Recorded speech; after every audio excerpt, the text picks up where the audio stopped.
Eu queria chamar o pastor Clayton, que vai estar pregando hoje, ministrando a palavra de Deus para nós. Eu queria apresentá-los. Queria apresentar também a professora Marivete. A professora Marivete, fica em pé também aí. A professora Marivete foi quem tomou conta de mim no mestrado. Eu sou extremamente grato, agradecido. São 2 doutores em teologia. Coordenam o Seminário Teológico de Ijuí, no Rio Grande do Sul. Na verdade, é Seminário Teológico Pioneiro, não é isso? Faculdade Batista Pioneira em Ijuí, no Rio Grande do Sul. São 2 irmãos que têm militado na teologia, na educação teológica. Também são professores da pós-graduação e do mestrado em Curitiba. A professora Marivete é uma das coordenadoras do mestrado e foi a minha orientadora. Não sairia a minha dissertação se não fosse a professora Marivete, né? Muito obrigado, professora. E eu queria orar por esse casal. Você vai ter o privilégio, irmãos, você sabe o que significa ter o pastor Clayton pregando aqui, é um privilégio muito grande. Você pagaria para ir para um congresso ouvindo ele, né? Porque ele roda aí o mundo todo pregando. E ele está aqui na nossa igreja, meu Deus, que honra, obrigado, Senhor, né? Vamos orar então? Senhor, nós te damos graça pelo privilégio, a oportunidade que temos de estar aqui para te prestar culto, Senhor. Para te adorar, para engrandecer o teu nome. Para dizermos juntos como irmãos que Tu és o nosso Deus e Senhor e Pai e Rei. Estamos aqui, Senhor, para ouvir a Tua voz, desejosos de conhecer a Tua vontade, para viver e obedecer. Por isso nós te pedimos, Senhor, usa o Teu servo, a quem Tu tem dado o dom de mestre, de pastor, de pregador da Tua palavra, para ser boca Tua nesse lugar, para ser como um profeta, trazendo e abrindo a Tua revelação diante de nós, Senhor, para que sejamos impactados pela Tua palavra e saiamos daqui diferentes, transformados, avivados pela Tua Escritura, Senhor. Essa é a nossa oração, esse é o nosso desejo e é por isso que nós clamamos, em nome de Jesus. Amém. Pastor Cláudio, fique à vontade.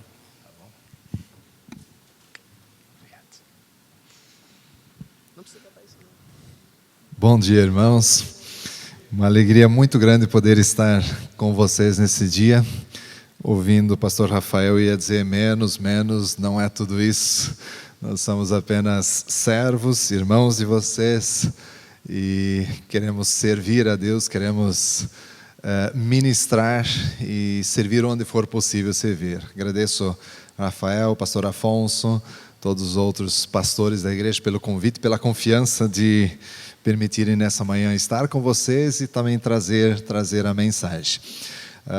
Pastor Rafael falou Ijuí, né? Onde é que fica isso?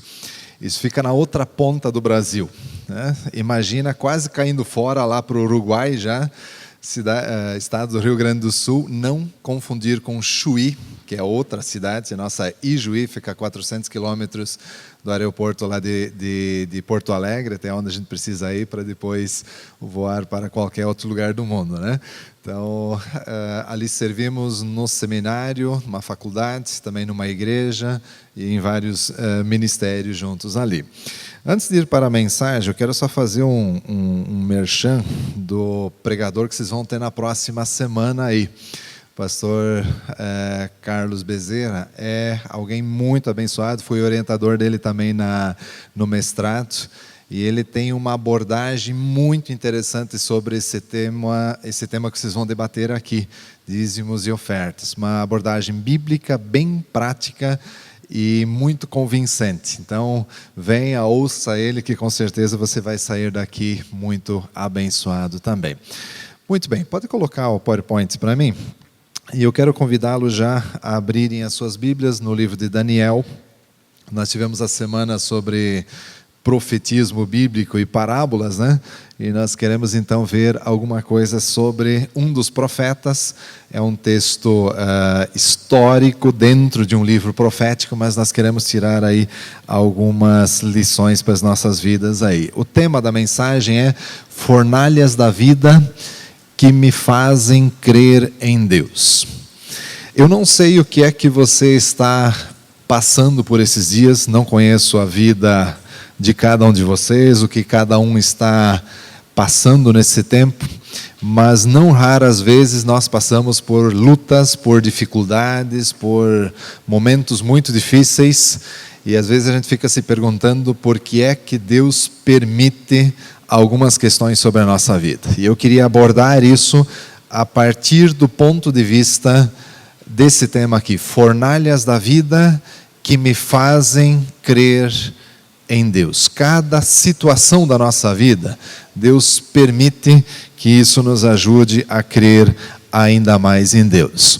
Abra então Daniel capítulo 3, nós vamos ler inicialmente até o versículo 17 e depois vamos ler, na medida que vamos avançando, vamos lendo o restante. Então, a passagem ou a história que consta aqui com certeza é conhecida de vocês, com certeza vocês já vão lembrá-la assim que nós lermos esse texto. Diz assim: o rei Nabucodonosor fez uma imagem de ouro de 27 metros de altura e 2 metros e 70 centímetros de largura, e a ergueu na planície de Dura, na província da Babilônia.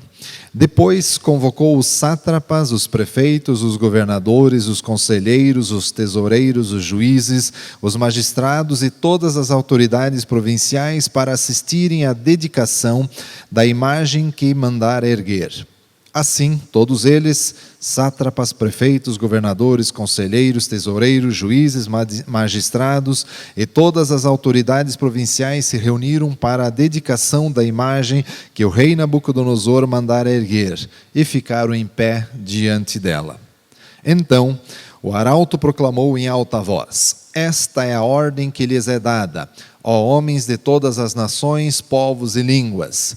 Quando ouvirem o som da trombeta, do pífaro, da cítara, da harpa, do saltério, da flauta dupla e de toda espécie de música, prostrem-se em terra e adorem a imagem de ouro que o rei Nabucodonosor ergueu.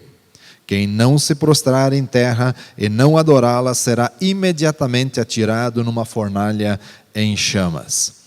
Por isso, logo que ouvir o som da trombeta, do pífaro, da cítara, da harpa, do saltério e de toda espécie de música, os homens de todas as nações, povos e línguas prostraram-se em terra e adoraram a imagem de ouro que o rei Nabucodonosor mandara erguer.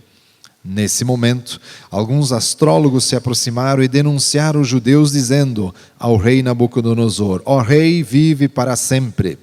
Tu emitiste um decreto, ó rei, ordenando que todo aquele que ouvisse o som da trombeta, do pífaro, da cítara, da harpa, do saltério, da flauta dupla e de toda espécie de música, se prostrasse em terra e adorasse a imagem de ouro. E que todo aquele que não se prostrasse em terra e não a adorasse, seria atirado numa fornalha em chamas. Mas há alguns judeus que nomeaste para administrar a província da Babilônia, Sadraque, Mesaque e Abednego, que não te dão ouvidos, ó rei, não prestam culto aos teus deuses, nem adoram a imagem de ouro que mandaste erguer. Furioso, Nabucodonosor mandou chamar Sadraque, Mesaque e Abednego, e assim que eles foram conduzidos à presença do rei, Nabucodonosor lhes disse: é verdade, ó Sadraque, Mesaque e Abednego, que vocês não prestam culto aos meus deuses, nem adoram a imagem de ouro que mandei erguer? Pois agora, quando vocês ouvirem o som da trombeta, do pífaro, da cítara, da harpa, do saltério, da flauta dupla e de toda espécie de música, se vocês se dispuserem a prostrar-se em terra e a adorar a imagem que eu fiz, será melhor para vocês. Mas se não adorarem, serão imediatamente atirados numa fornalha em chamas. E que Deus poderá livrá-los das minhas mãos? Sadraque, Mesaque e Abednego responderam ao rei: Ó Nabucodonosor, não precisamos defender-nos diante de ti. Se formos atirados na fornalha em chamas, o Deus a quem prestamos culto pode livrar-nos, e Ele nos livrará das tuas mãos, ó Rei. Por enquanto vamos ler até aqui, daqui a pouco a gente segue a leitura até o final do texto ainda. A pergunta é, o que é que está acontecendo aqui quando nós lemos essa passagem no livro de Daniel?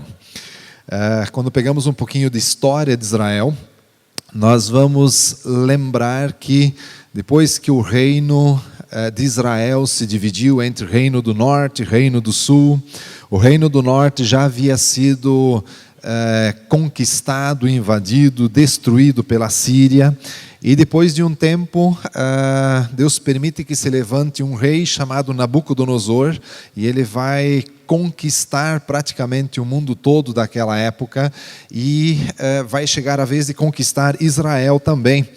Nós temos aqui o reino do sul, Judá, Jerusalém, aqui tem a Babilônia, e são levados de Jerusalém, de Judá, são levados muitas pessoas cativas para a Babilônia.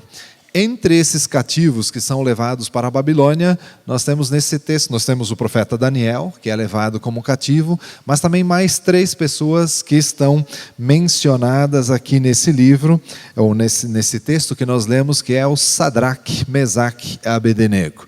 Eles tinham seus nomes judaicos, né? Mas lá na Babilônia eles foram chamados dessa forma de Sadraque, Mesaque e Abednego. Esse rei Nabucodonosor, ele manda construir uma estátua para celebrar aí toda a sua conquista, a sua glória, o seu poder.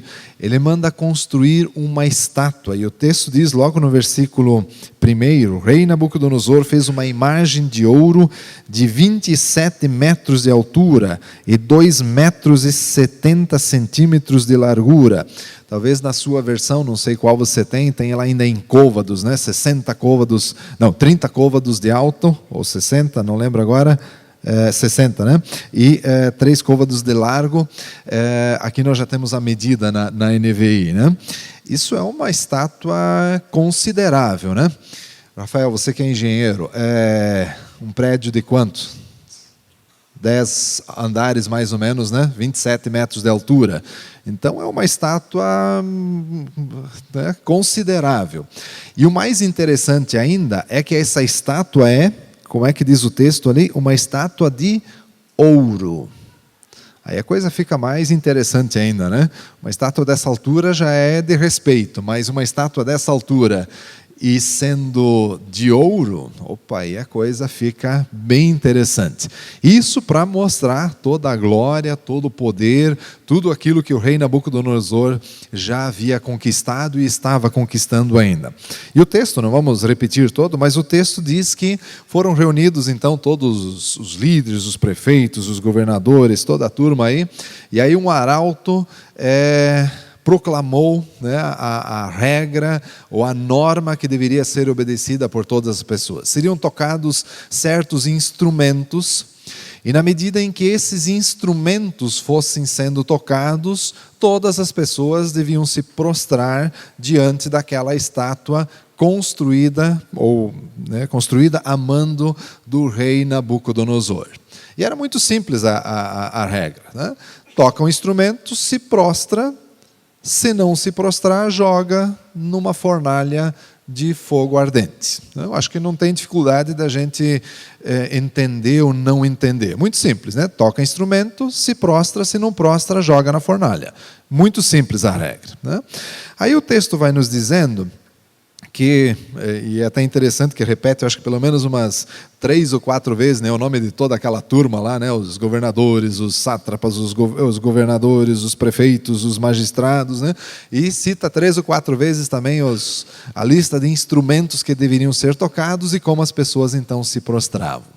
Lá no meio do processo, versículo 8 mais ou menos, diz que alguns chegaram para o rei Nabucodonosor e fizeram, deduraram alguns dos judeus que não estavam obedecendo muito bem à regra. Né? No verso 8 diz, nesse momento, alguns, né, a minha versão diz astrólogos, né, mas alguns alguns caldeus se aproximaram e denunciaram os judeus, dizendo, ó rei, vive para sempre, tu emitiste um decreto, tal, segue, né?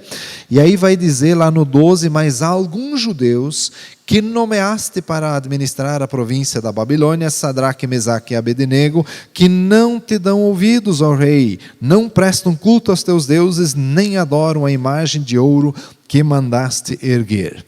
Não sei se dá para perceber um pouquinho de inveja, talvez, por trás deles aqui, né? Quando eles dizem assim, alguns judeus que tu nomeaste para, né, administrar a província da Babilônia, né? Nós, caldeus, estamos aqui, e você chama os homens lá de Judá, e eles estão administrando a província aqui. Parece-me que tem um pouquinho de uma inveja por trás, né? Mas, em todos os casos, eles estão dizendo o seguinte, tu baixaste um decreto, para que quando se tocasse os instrumentos, todos deveriam se prostrar e adorar, e eles não estão fazendo. Né? Então foram lá buzinar no ouvido do Nabucodonosor, dizendo que eles não estavam cumprindo isso. E aí o rei fica furioso, né? Fica muito irado com eles, e manda chamar esses três amigos de Daniel, Sadraque, o Mesaque e Abednego. É muito interessante que quando eles são chamados, o Nabucodonosor faz uma proposta para eles. Faz uma última tentativa ali. Ele diz assim no versículo 15, primeiro ele pergunta, né, é verdade que vocês não querem? Aí no 15 ele faz uma proposta. Pois agora, quando vocês ouvirem o som da trombeta, do pífaro, da cítara, da harpa, cita todos os instrumentos, né? Se vocês se dispuserem a prostrar-se em terra e adorar a imagem que eu fiz, será melhor para vocês. Mas se não adorarem, aí ele dá de novo, né, a regra do que iria acontecer se eles não fizessem. E quando eu chego nessa parte do texto, para mim me chama muito a atenção que é uma estratégia que Satanás usa muitas vezes nas nossas vidas. A gente se propõe a ser fiel, a seguir direitinho os preceitos da palavra de Deus, os mandamentos que Deus nos dá, aí vem o inimigo e diz assim, vou te dar mais uma chance de você cair e pecar. Olha lá. Vou te dar mais uma oportunidade de você cometer um pecado. E sabe que muitas vezes nessa última oportunidade é que nós caímos. A gente se manteve firme por muito tempo, zeloso, né, pela palavra de Deus. E aí vem o inimigo e diz assim, vou te dar mais uma chance. E é a vez em que a gente acaba caindo. Então, muito cuidado com isso. É uma estratégia que Satanás usa muitas vezes. E aí ele faz a pergunta, né? Mas se não adorarem, serão imediatamente atirados numa fornalha em chamas. E aí ele faz uma pergunta que para mim chama a atenção. E que Deus poderá livrá-los das minhas mãos? Aí o Nabucodonosor mexeu com quem não devia. Enquanto ele estava mexendo com o Sadraque, Mesaque e Abednego, já era ruim, né, para ele, mas agora ele mexeu com quem não devia. Porque aí ele faz a seguinte pergunta, e que Deus poderá livrá-los das minhas mãos? O que me chama a atenção é a forma imediata como eles respondem, né? Sadraque, Mesaque e Abednego responderam, ó rei, ó Nabucodonosor, não precisamos defender-nos diante de ti. Na versão revista atualizada diz assim, quanto a isso, não necessitamos te responder. Eu acho muito, muito legal a resposta deles, né? Porque eles dizem assim, essa pergunta de quem pode nos livrar, a gente nem precisa te responder. Mais ou menos assim, deixa que ele mesmo responda para ti, né? Você vai se ver com o próprio Deus. Mas o que para mim tem por trás dessa pergunta do Nabucodonosor, tem uma outra pergunta escondida por trás dela. Porque Nabucodonosor era o dono do mundo da época. Era quem podia fazer o que ele queria, mandar fazer o que queria, desmandar o que queria, tirar a vida de quem queria. E aí, de repente, 3 rapazes que já vêm como cativos lá de uma outra nação, querem desafiar o Nabucodonosor.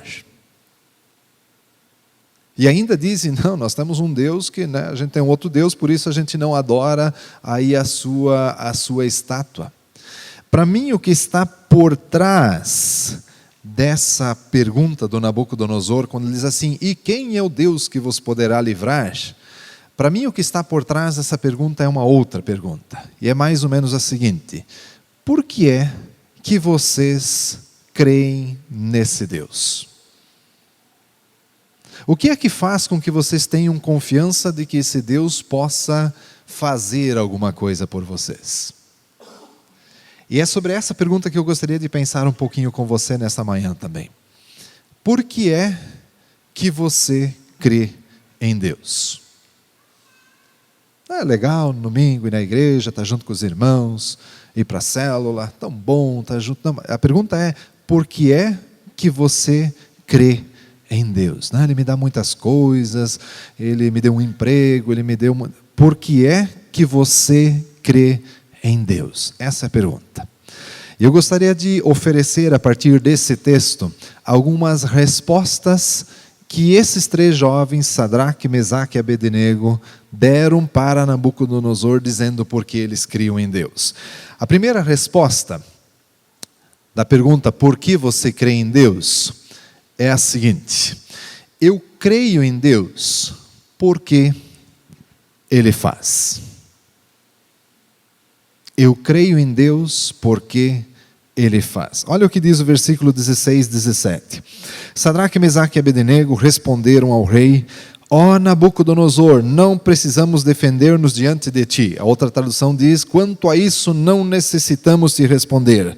Se formos atirados na fornalha em chamas, o Deus a quem prestamos culto pode livrar-nos e Ele nos livrará das tuas mãos, ó rei. Ô Nabucodonosor, sabe por que é que nós cremos em Deus? Porque esse Deus no qual nós cremos pode nos livrar não só da fornalha de fogo ardente, mas das tuas mãos, ó rei. Vocês perceberam a coragem desses rapazes? Eu imagino eles colocando o dedo na cara do Nabucodonosor e dizendo assim, ó, não é nem desse fogo que tem aí, não é nem só da fornalha que tem ali, mas das tuas mãos, ó rei. Aí você começa a imaginar que a coisa, se já estava complicada para eles, vai complicar mais ainda. Mas eles confessam diante daquele que se achava o dono do mundo da época, o mais poderoso sobre a terra. Eles dizem, o Deus que nós cremos, Ele pode nos livrar das tuas mãos. Você crê dessa forma também? Que o Deus no qual você crê pode te livrar da situação mais complicada, mais difícil, mais problemática pela qual você já passou ou esteja passando hoje? Eu creio que Ele pode. Eu creio que Ele pode. E não só da situação em cima das pessoas que nos rodeiam, que nos ameaçam, que nos colocam em perigo, Deus pode nos livrar. Por que você crê em Deus? Eu creio em Deus porque Ele faz, porque é um Deus que é poderoso para fazer. Mas vamos um pouquinho mais adiante.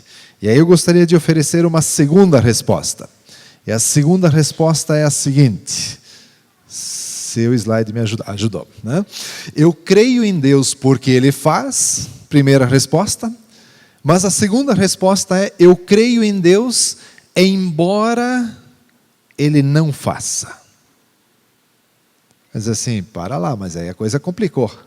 Olha o que diz no versículo seguinte, porque no versículo 17 eles dizem, se formos atirados na fornalha em chamas, o Deus a quem prestamos culto pode livrar-nos e Ele nos livrará das tuas mãos, ó rei. Ou seja, Deus pode fazer. Mas o que diz no 18? Mas se Ele não nos livrar, saiba, ó rei, que não prestaremos culto aos teus deuses, nem adoraremos a imagem de ouro que mandaste erguer. O que é que eles estão dizendo nessa hora? Se Deus quer, Ele pode nos livrar, e nós cremos porque Ele pode fazer isso, Ele já fez coisas assim. Mas nós queremos dizer para ti, ó rei Nabucodonosor, que mesmo se Ele não nos livrar, nós vamos crer nele assim mesmo. Embora ele não faça, e Deus tem todo o direito de em algum momento não fazer, porque ele é Deus. Mesmo assim, nós cremos nele. Você consegue dizer isso? Eu creio em Deus, embora ele não faça? Porque é muito fácil a gente dizer assim, Deus me deu saúde, estou lá adorando a Deus, a conta no banco está positiva, né? A família está bem, os relacionamentos estão tranquilos, mas como Deus é bom. Né? E quando vem a doença, você consegue adorar a Deus mesmo assim? Quando alguém perde um emprego, você consegue adorar a Deus mesmo nessa hora? Quando vem uma situação difícil e você não sabe como resolver, você consegue crer em Deus mesmo assim? Ou você consegue adorar apenas um Deus que cumpre a vontade que você tem e obedece às ordens que você dá? Que tipo de Deus você crê? Essa é a pergunta. Esses 3 amigos de Daniel conseguiam dizer, nós cremos em Deus, num Deus que faz. Mas nós também cremos nesse Deus, se Ele não fizer. Saiba, ó Rei, que se Ele não nos livrar, mesmo assim nós cremos nele e não vamos nos prostrar diante da tua estátua. Bom, se antes o Nabucodonosor já estava furioso, você imagina agora, né? Vamos ler agora do 19 em diante, que diz assim: Nabucodonosor ficou tão furioso, ele já estava furioso lá atrás no versículo 8 em diante, né? No 13 em diante ele já estava furioso, agora multiplica isso um pouco, ele ficou mais furioso. Nabucodonosor ficou tão furioso com Sadraque, Mesaque e Abednego, que o seu semblante mudou. Deu ordens para que a fornalha fosse aquecida 7 vezes mais que de costume, e ordenou que alguns dos soldados mais fortes do seu exército amarrassem Sadraque, Mesaque e Abednego e os atirassem na fornalha em chamas. E os 3 homens, vestidos com seus mantos, calções, turbantes e outras roupas, foram amarrados e atirados na fornalha extraordinariamente quente. A ordem do rei era urgente, e a fornalha estava tão quente que as chamas mataram os soldados que levaram Sadraque, Mesaque e Abednego, e estes caíram amarrados dentro da fornalha em chamas. Olha a fúria do rei. A fornalha normal já dava conta do recado. O que o texto diz? Mandou aquecer 7 vezes mais, né, do que normalmente era feito. Aí ele chama os soldados mais fortes do seu exército, manda amarrar aqueles 3 homens, o Sadraque, Mesaque e Abednego, inclusive com as suas roupas e mantos e tudo que eles tinham, e jogá-los para dentro da fornalha de fogo ardente. O texto diz que a coisa estava tão complicada que aqueles soldados que foram atirar aqueles homens para dentro da fornalha, eles morreram só de chegar perto daquele fogo. E aí você pode se perguntar assim, mas por quê? Por que é que Deus permite algo assim para 3 jovens que se mantiveram fiéis, que tiveram propósito no seu coração de adorar somente ao seu Deus, de não se prostrar diante daquela imagem que Nabucodonosor fez? Por que é que Deus permitiu que isso acontecesse com eles? E a resposta é, às vezes, Deus permite que a gente vá até o limite, até o último momento, para que a gente possa demonstrar que tipo de fé a gente tem. Porque por um lado nós cremos num Deus que faz, mas nós também precisamos aprender a crer em um Deus que pode não fazer, porque Ele é soberano. Então eu preciso poder dizer também, eu creio em Deus, embora Ele não faça. Mas aí se diz assim, mas isso é contraditório. Eu creio em Deus porque Ele faz, e eu creio em Deus embora Ele não faça. Então nós precisamos uma terceira resposta. E a terceira resposta é, eu creio em Deus, porque Ele é Deus. Simples assim. Simples assim. Eu creio em Deus, porque Ele é Deus. Ele pode fazer, Ele tem todo o poder para fazer, Ele tem todas as condições, mas Ele tem a soberania de dizer quando Ele quer fazer e como Ele quer fazer. Quando eu olho esse texto e vejo a sequência, né? Porque na sequência, deixa eu já colocar uma imagem aqui. Me ajude lá, coloca um slide à frente. Travou. Isso, né? Foi a melhor foto que eu consegui da época lá, né? Quando eu olho na sequência, olha o que o texto diz aqui. Mas logo depois, o rei Nabucodonosor, alarmado, levantou-se e perguntou aos seus conselheiros: não foram 3 os homens amarrados que nós atiramos ao fogo? E eles responderam: sim, ó rei. E o rei exclamou: olhem, estou vendo 4 homens desamarrados e ilesos andando pelo fogo. E o quarto se parece com um filho dos deuses.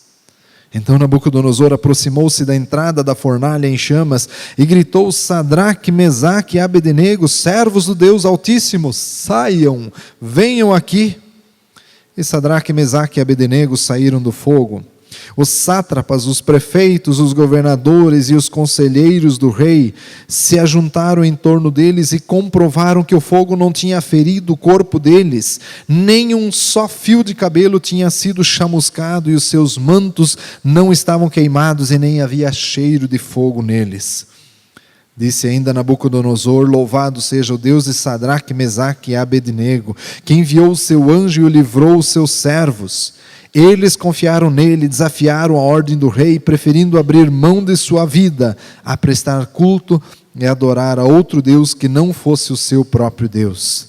Por isso eu decreto que todo homem de qualquer povo, nação e língua que disser alguma coisa contra o Deus de Sadraque, Mesaque e Abednego seja despedaçado e a sua casa seja transformado em montes de entulho, pois nenhum outro Deus é capaz de livrar alguém dessa maneira. Então o rei promoveu Sadraque, Mesaque e Abednego na província da Babilônia. Olha que coisa interessante, como é que Deus faz as coisas. O texto diz que o rei, depois que mandou jogar os 3 lá dentro da fornalha, ele dá uma olhada de novo, deve ter limpado os olhos um pouco ali, diz: não está certo. Nós atiramos 3 homens. Eu estou vendo 4. E nós atiramos eles amarrados.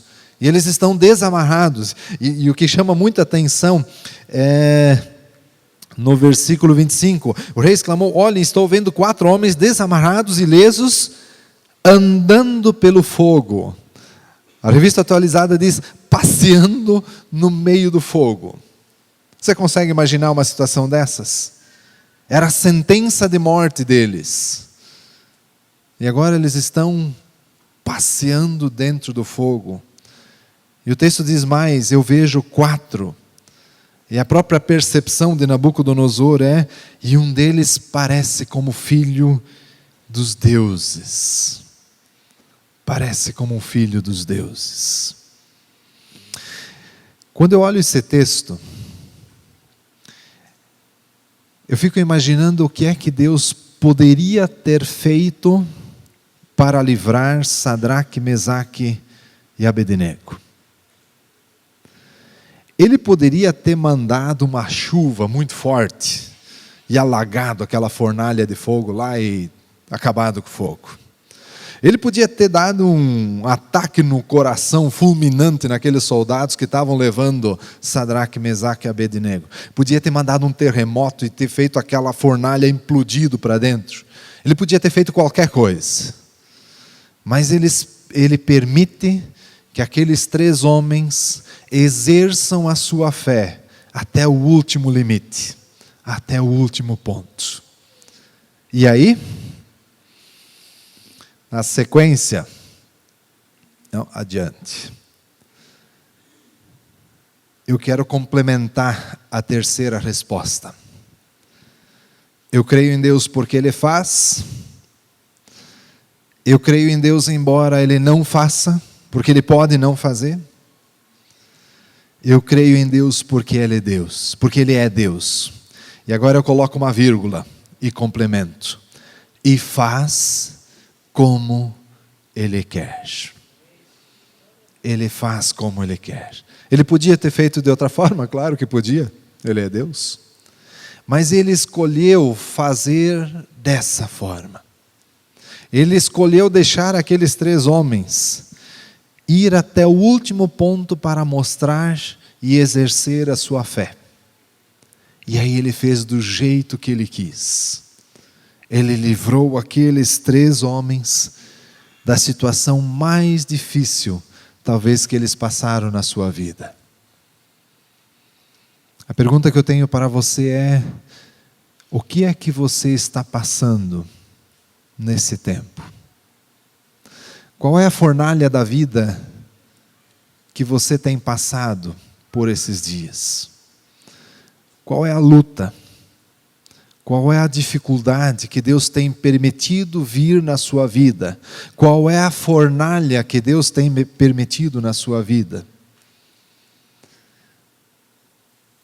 Mas eu gostaria de dizer que, mesmo que você se sinta numa fornalha de fogo ardente, eu gostaria de dizer que nós temos um Deus que vai passear conosco no meio da fornalha de fogo. Ele poderia fazer de outra forma? Poderia, Ele é Deus. É um Deus que pode todas as coisas. Mas é um Deus que faz do jeito que Ele quer. E muitas vezes Ele faz e permite algumas coisas para que a gente possa crescer, para que a gente possa amadurecer na nossa vida cristã, possa desempenhar a nossa fé até o último limite. E aí Ele diz: mas eu estou junto com você, dentro da fornalha. Eu gostaria que você baixasse a sua cabeça nesse momento e pensasse na situação da vida que você está passando. Que você refletisse sobre talvez tantas vezes que você tem reclamado, murmurado por coisas tão pequenas e tão simples, e achando que Deus não está servindo você do jeito que deveria estar servindo. Clame por misericórdia se você tem pensado dessa forma. Reconheça que esse Deus é soberano. E Ele pode, inclusive, não fazer.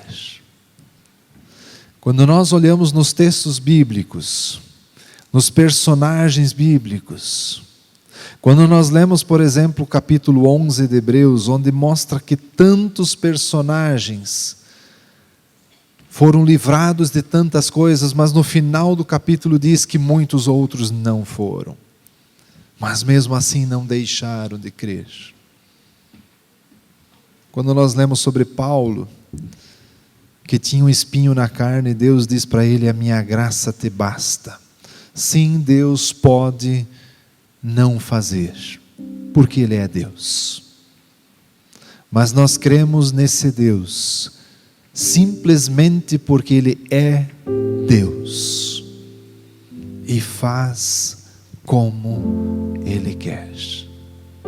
E eu tenho certeza que a situação da sua vida, Deus já sabe, ou melhor, Deus planejou o que Ele quer com essa situação da vida que você está passando.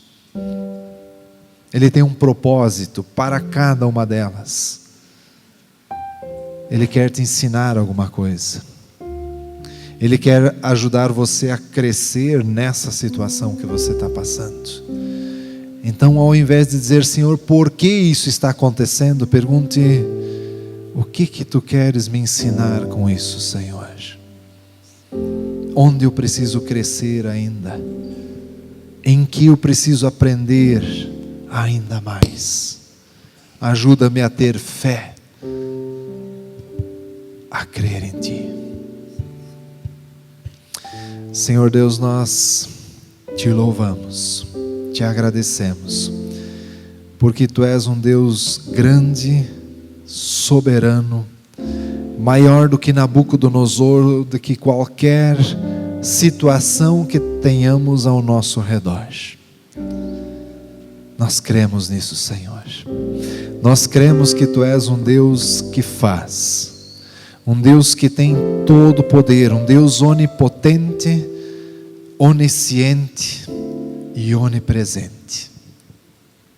Mas dentro dessa Tua soberania, Senhor, nós também cremos que Tu podes fazer da forma como Tu queres, mesmo que seja diferente daquilo que nós gostaríamos que fosse feito, por um motivo muito simples, porque Tu és Deus e fazes como queres. Eu quero Te louvar, Senhor, pela Tua grandeza. Eu quero Te louvar, Senhor, pela Tua soberania, pelo Teu poder, e porque as nossas vidas podem estar sujeitas a esta Tua soberania. Eu quero Te louvar, Senhor, porque tantas e tantas vezes Tu tens nos livrado, Tu tens nos salvado e Tu tens nos ensinado a aprender a crer em Ti. Obrigado, Senhor, porque mesmo em meio a fornalhas de fogo ardente, Tu vais ali conosco e vais passear no fogo conosco. Muito obrigado, em nome de Jesus, amém, amém. Que Deus os abençoe, Pastor Rafael.